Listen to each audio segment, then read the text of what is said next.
Jadi kita ngerasa ya udah kita satuin aja deh project ini gitu, karena sama-sama mirip, sama-sama pengabdian masyarakat dan sama-sama pengen ekspedisi jalan-jalan. Kita pengen pertama kali ngadain di Jakarta, tapi nggak mau di Jakarta yang Jakarta kota ini aja, tapi kita tuh pengen sambil jalan-jalan. Nggak mau yang di tengah kota ya? Iya, kan bisa orang-orang bisa pulang pergi kan. Tapi kalau misalnya kita kenapa ngambil Pulau Seribu, kenapa ngambil Tidung juga? Karena kalau safari artinya tuh ekspedisi penjelajahan. Nah, kalau nagari itu dari bahasa Sanskerta artinya kota, wilayah. Jadi kita ekspedisi penjajahan wilayah atau kota gitu. Karena setelah kita survei di sana kebakarannya juga cukup tinggi lah, lumayan. Di Pulau Tidung? Iya. Di Pulau Tidung ada damkarnya? Ada. Baru tahu ya, Kak? Oh. Ada. Mobil pemadam kebakaran ada? Nggak ada sih, Kak. Di sana nggak ada mobil. Kita di sana cuman ber-15. Di sana cuma ber-15 ngejalanin selama 4 hari 3 malam. Relawannya cuma 15 yang turun? Sama saya. Kita bakal ngadain kegiatan kecil-kecilan yang di Jakarta dulu gitu. Contoh kegiatannya? Ekonomi kreatif kemarin kan belum sempat terlaksana gitu. Nah, dan kita nggak akan cuma fokus di Tidung atau di Pulau Seribu. Kita akan ya semoga aja bisa menjelajah ke daerah-daerah lain. Pengen di Safari Nagari setiap kali pertemuan itu kita offline kalau bisa. Jadi manfaatin weekend. Nah, kita juga ada namanya Riung Keluarga. Apa? Riung Keluarga. Riung Keluarga. Iya, jadi kayak gathering, tapi ini bahasa Indonesia.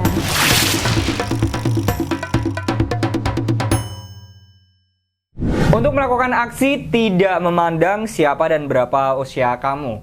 Setiap orang dan individu berhak untuk berbagi kebaikan dengan melakukan aksi sosial kemasyarakatan di lingkungan sekitar mereka.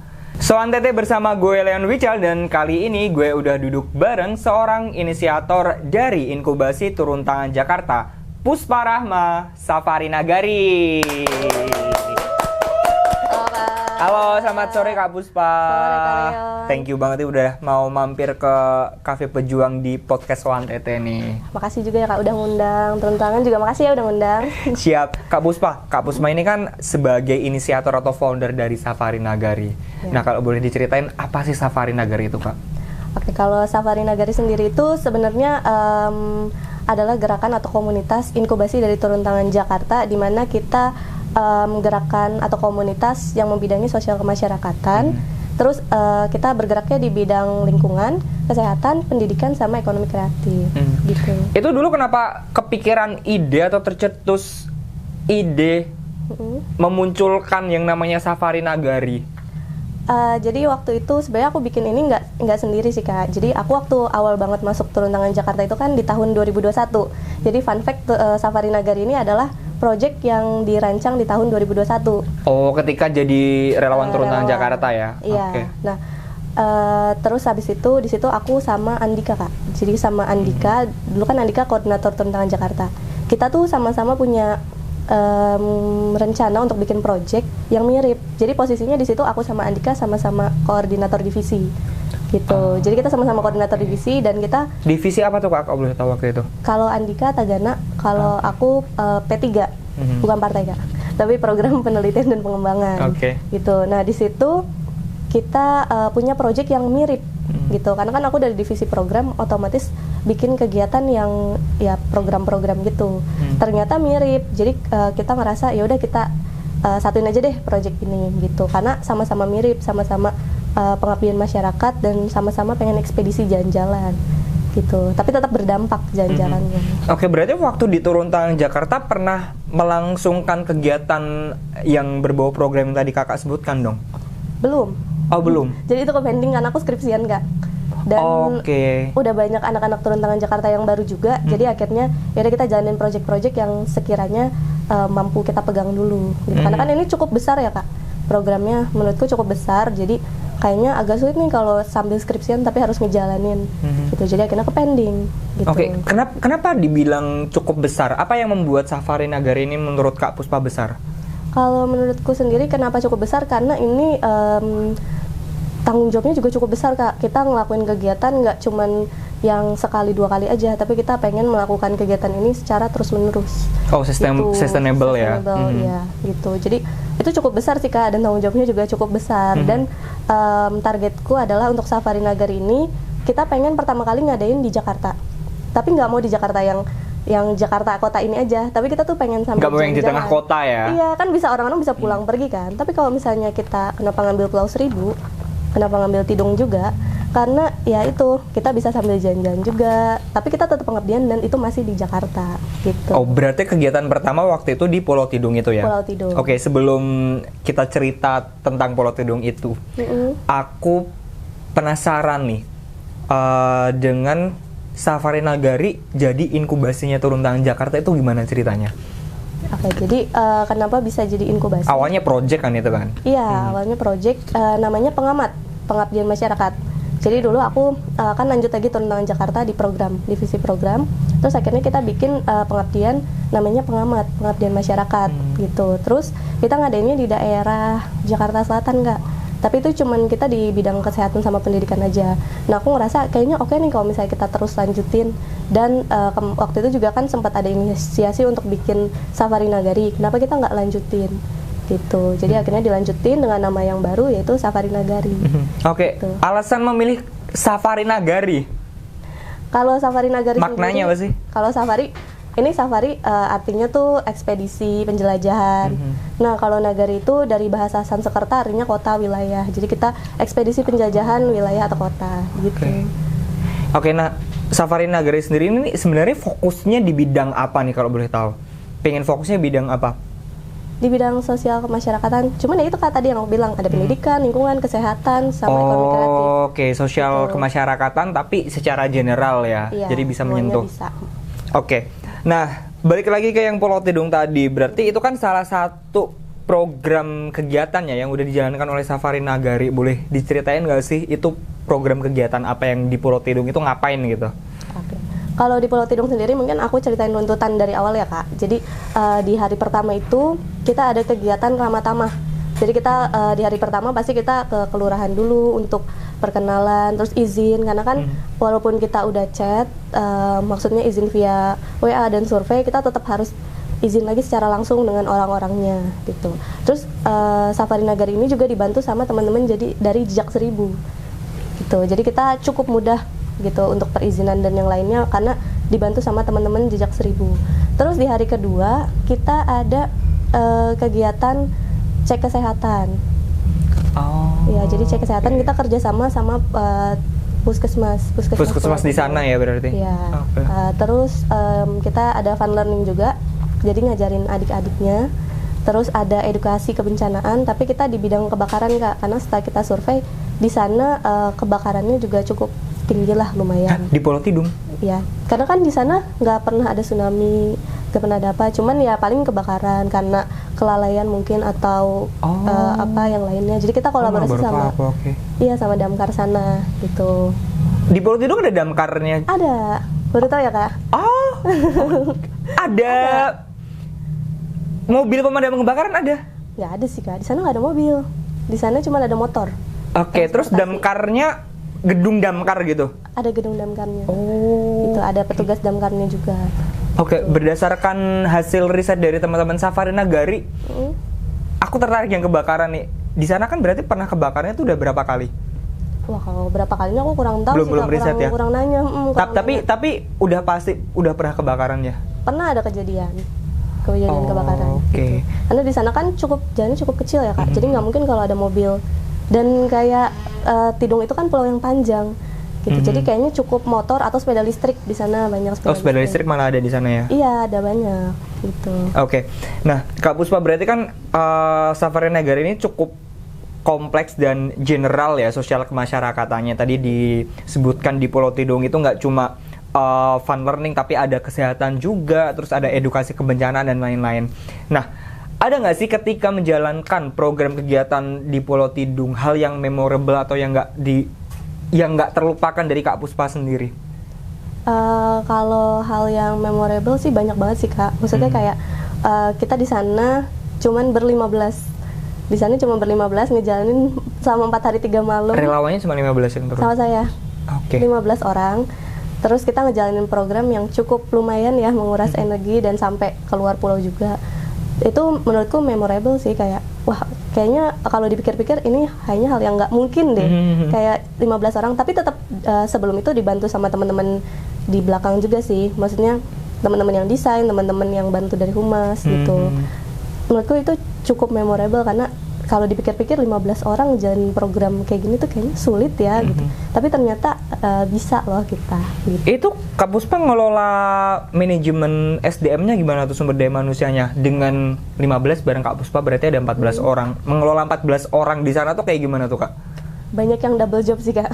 Oke, contohnya? Contohnya kayak harusnya dia divisi perlengkapan dan akomodasi, tapi aku minta tolong bantuan untuk jadi tim dokumentasi karena dia punya keahlian dokumentasi gitu. Terus kayak sekretarisku, aku minta tolong bantuan untuk di acara gitu. Terus ada sekretaris satu lagi yang aku minta tolong atau bantuan di divisi konsumsi. Oh alah, tapi dari mereka sendiri nggak masalah ya dengan hal itu ya? Iya, cuman ya itu karena double job agak pusing juga gitu. Tapi tetap dibantu karena aku harus backup semuanya. Oke, berarti Safari Nagari ini kan terbilang inkubasi yang baru ya, baru tahun ini ya. Nah, itu hanya ada satu kegiatan atau ada kegiatan lain setelah yang Pulau Tidung itu? Setelah Pulau Tidung nanti kita bakal ada sih Kak. Kalau kemarin itu kita namain teman-teman sebagai teman-teman panitia Safari Nagari Batch 1. Nah, kan ini pertama kali ya Kak, Safari Nagari pertama. Nanti kita bakal ada kepengurusan Kak, kepengurusan mungkin di bulan Agustus ini atau di bulan September. Kepengurusannya? Iya, terus nanti kita bakal ngadain kegiatan kecil-kecilan yang di Jakarta dulu gitu. Contoh kegiatannya? Ekonomi kreatif kemarin kan belum sempat terlaksana gitu. Nah, untuk kegiatannya nanti seperti apa itu nanti akan kita canangkan di kepengurusan gitu. Jadi ya mungkin aku nggak akan bisa ngasih tahu sekarang, tapi nanti kita akan bahas pada saat sudah ada pengurus gitu. Terus nanti akan ada pemilihan kapten juga. Jadi Safari Nagari akan ada kapten. Kapten itu kayak ketuanya gitu Kak. Gitu. Oke, berarti Kak Puspa ini hanya sebagai inisiator atau foundernya aja ya, nanti akan ada ketua harian gitunya ya? Iya, jadi nanti akan dilanjutkan dan kita nggak akan cuma fokus di Tidung atau di Pulau Seribu, kita akan ya semoga aja bisa menjelajah ke daerah-daerah lain dan nggak cuma harus di pulau Kak, jadi bisa di mana aja gitu, nggak harus di pulau. Oke, berarti ada rencana kerjasama atau kolaborasi dengan luar daerah dari Jakarta dong? Mungkin. Oke, ada terbesit kerjasama sama turun tangan daerah lain nggak sih? Pasti dong, kan kita masuk turun tangan Jakarta, pasti kita punya relasi daerah dong. Nah, kita ya selain kolaborasi juga ya kita harus bukan memanfaatkan yang negatif kan, maksudnya kayak mengajak teman-teman turun tangan daerah juga, mungkin kalau kita mau survei atau misalnya kita butuh bantuan yang lain kan kita bisa minta bantuan teman-teman daerah gitu. Oke, mengajak mereka untuk sama-sama berbuat baik ya? Iya, betul sekali. Kak, kita ngomongin fundraising nih atau nyari duit ya. Nah, Safari Nagari ini kan sekali lagi ini termasuk baru menjadi sebuah inkubasi. Untuk pengelolaan fundraising atau manajemen fundraisingnya sendiri itu kayak gimana Kak? Kalau untuk manajemen fundraisingnya sendiri, kita pasti dibantu sama iuran dari para panitia. Jadi kan setiap orang kan harus bayar. Itu untuk konsumsi, untuk transportasi dan lain-lain. Kita juga ada merchandise-nya juga. Nah, selain itu, alhamdulillah kemarin kita dapat sponsor juga dari Dompet Duafa. Oh, kolaborasi dengan pihak eksternal?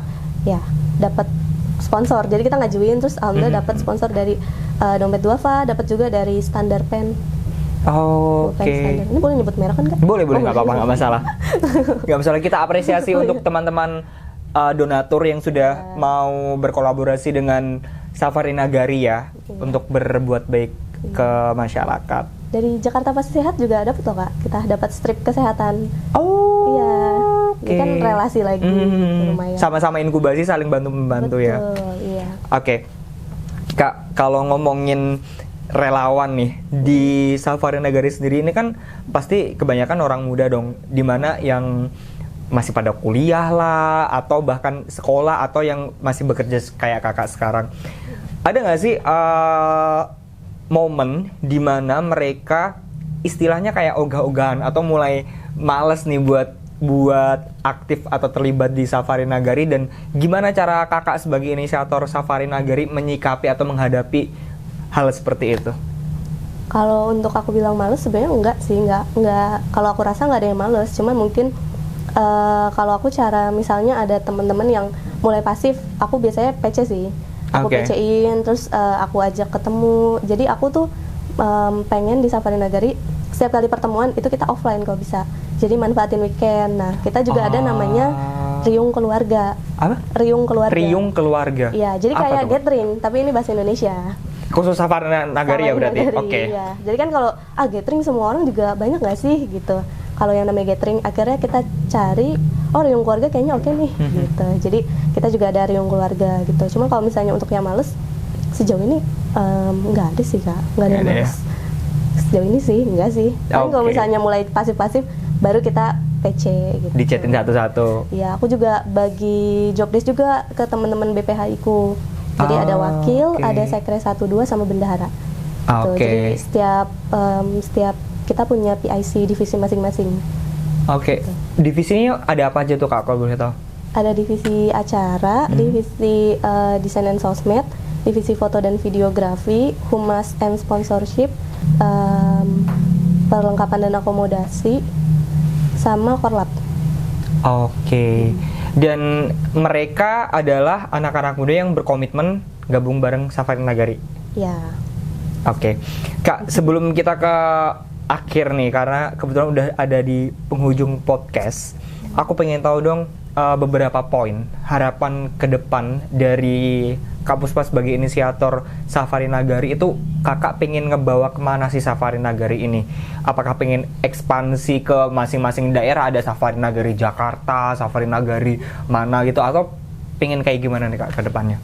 Kalau Safari Nagari sih harapanku kita nggak perlu banyak ya, maksudnya kayak kalau misalnya terlalu banyak pun agak sulit, tapi sejauh ini harapanku kita bisa lebih berdampak lagi, nggak harus Safari Nagari di setiap daerah, kita sendiri pun bisa jalan-jalan gitu. Jadi kayak kita nggak cuma pengabdian aja, kita juga bisa sekaligus jalan-jalan. Semoga nanti kita bisa keliling Indonesia. Kalau bisa udah sampai keliling Indonesia, mungkin kita ke luar negeri atau gimana, karena kan nagarinya itu kan bisa kota, daerah, negara gitu. Jadi harapanku yaitu kita nggak cuma stuck di sini aja, kita akan terus berkembang sih. Kak Puspa, terakhir silahkan closing statement buat teman-teman relawan atau volunteer di luar sana. Silahkan. Halo pejuang di luar sana. Aku mau ngucapin semangat terus untuk berdampak di luar sana. Terima kasih juga udah menjadi salah satu bagian orang-orang baik. Semoga selalu jadi orang-orang baik sampai kapanpun. Jangan lupa kalau mau ikut Safari Nagari, follow Instagramnya Safari Nagari. Makasih. Mantap, luar biasa. Kak Puspa, thank you banget udah mau mampir nih ke podcast ONTT. Lancar buat kerjaannya, sukses buat Safari Nagari. Semoga bisa berekspansi ke berbagai macam daerah, bahkan di luar negeri ya Kak. Amin. Makasih kalian dan turun tangan udah Oke pejuang, itu tadi ngobrol inspiratif dan pastinya seru banget bareng Kak Puspa, inisiator inkubasi Safari Nagari. Tetap pantengin podcast ONTT karena next episode pasti akan ada narasumber menarik lainnya. Pejuang bukan, hadapi.